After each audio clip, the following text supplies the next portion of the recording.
My name is Sasha and welcome to my YouTube channel, Sasha Gibbs, She's Type Wonderful, a channel aimed at increasing awareness about type 1 diabetes.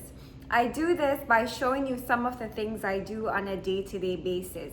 I also address topics such as diet, exercise, mental health issues, and so many other topics.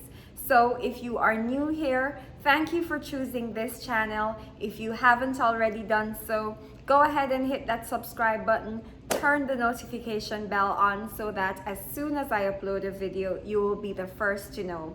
If you are returning, thank you so much for coming back. So in my video this week, I'm talking about the COVID-19 virus and what it means to be a type 1 diabetic.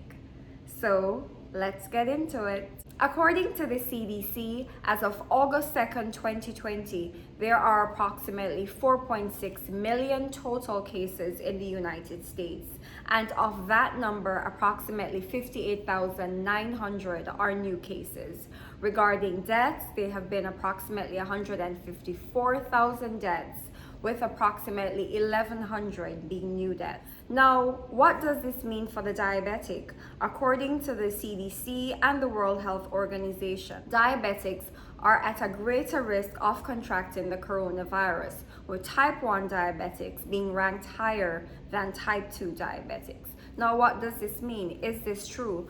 Messages such as this tend to increase panic, tend to increase anxiety. I was initially very anxious when I heard cautionary messages being sent out. So I did a little bit of research for myself. And what I found, the JDRF website goes into this in more details, and I've provided the link below. What I found is that people with diabetes are not at greater risk of contracting the coronavirus. What it is if we don't have well-controlled blood sugars, if we do contract the virus, we are at a higher risk of developing complications from the coronavirus. So having said that, those with well-managed glucose levels are not at a greater risk of contracting the virus. They are not at a greater risk of developing complications from the COVID-19 virus. So the key thing here is to maintain well-controlled blood sugars. So based on these findings, I am really not doing anything different from what I would normally do regarding specifically my glucose management. I'm still doing my daily checks. I'm still trying to adhere to my diet, nutrition guidelines, exercise. I'm still sticking to the same routine I would normally do. And I am trying to, of course, the day-to-day struggle of maintaining well-controlled blood sugar levels so that if, God forbid, and I do develop the virus, I have a greater chance of not developing complications and overcoming the virus. So just some tips. Make sure you have extra insulin on hand, extra diabetic supplies. Make sure you have the doctor's number or your pharmacy number. Make sure you have those on hand. You have those available to you at all times.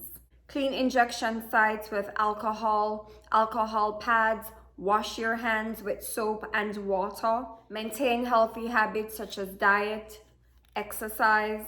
So what can we do? What are some of the things that we can do? As I said, for myself in particular, I am keeping to the same regimen I'm doing in regards to my own diabetes management. I'm trying to maintain my glucose levels as always. I'm trying to maintain a healthy lifestyle, proper nutrition, exercise. But what are the extra things that I'm doing? The extra things that I'm doing, I am engaging in social distancing. I'm wearing a mask. I'm avoiding large crowds. I'm avoiding touching my face when I have a mask, engaging in frequent hand washing. So I know that there are many different states, many different counties, but we are still under stay-at-home orders. So what do we do in those cases? Because we are social beings. The human being is a social being. We need to have contact with other people. So what are some of the things that we can do? We can physically be in contact with some of our loved ones, but we can do phone calls. There are different options that are available. We have Zoom, we have FaceTime, We have WhatsApp, which all have video options. Increase video calls to our loved ones so we can still have that face-to-face contact without the physical proximity to each other. We can also maintain our regular fitness routines. I know a lot of the gyms have closed, and but some have opened, so some are open, and you have to do certain things. You have to make an appointment to go in and so on, but some gyms are open. For those of us who are choosing not to go to the gym, there are so many free programs online that we can engage in, so many free programs. I know that for the older population, there is a Silver Sneaker program on Facebook for those 65 and older that they can go on. And for younger folks, there are tons of 30-day challenges going out that we can engage in. So there is no excuse for not exercising. All these resources, of course, I'll make sure to put them in the description box below. Regarding our emotional health, as I said, we are all social beings. We need to have that human connection, and with that, there has been an increase in mental health issues, increase in substance abuse issues, and so on since the time of the pandemic. But there are different online resources that we can also use. One of them is Daily Strength. That is an online forum which provides assistance with mental health issues. All you need, it is free. You just need to sign up and have a username. Supportgroups.com is another website which is also free. It just requires you to create a username. SAMHSA, the Substance Abuse and Mental Health Services Administration, offers resources for assistance with both mental health and substance abuse resources. There are also different grocery and meal delivery apps. There is Instacart, there is Ship.com, there is also DoorDash.com, and these apps can provide grocery and meals to people just by downloading the app. With regards to our prescriptions, I know CVS, Walgreens, Walmart, and Kmart, they all have prescription delivery services. So we can all make use of that if it's a case that we don't want to physically go to the store. These pharmacies are actually set up and willing to deliver our medications to the home. The children, what do we do with the children? In the time of the quarantine, there are also additional resources. There is the Khan Academy, National Geographic Kids, BrainPop.com. They offer an array of resources to help the parent create activities, fun activities to keep the children engaged during the time of the pandemic. In terms of financial resources, I know that 211, the Salvation Army, is there. And as I said, I provided all these links below in the description box. It's important now more than ever for us to pay attention to our diet, exercise, manage our blood glucose levels, because COVID-19, you never know.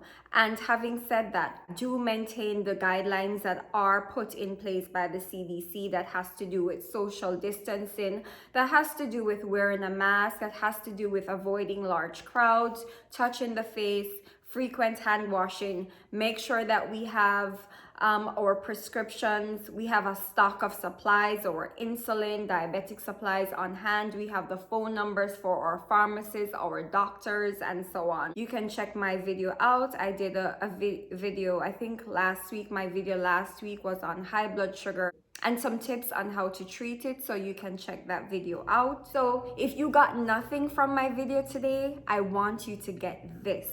If you are a type 1 diabetic, you are not at a greater risk of contracting the COVID-19 virus than anyone. However, if you do not have well-controlled blood sugars, you are at a higher risk of developing complications from the disease if you do contract the COVID-19 virus. And the reason is because if you do not have well-controlled blood sugars, you are at a greater risk of developing infections. The healing process is delayed because of the high glucose levels. And I also covered this in a previous video which addressed the signs and symptoms of diabetes. So make sure you check that video out. So let me know some of the things that you are doing. I'm always interested to hear from you. So leave me a comment below. Let me know some of the things that you are doing. Maybe even leave some resources here that you know about that is accessible for anyone. So leave me a comment below. And once again, thank you so much for tuning in. And before you go, if you haven't already hit that subscribe button, go ahead and hit it now. Turn the notification bell on so that as soon as I upload a video, you will be the first to know. Thank you so much for tuning in. Please stay safe, work on those blood sugars, and I will see you for the next one. What doesn't kill you makes you stronger. Stand a little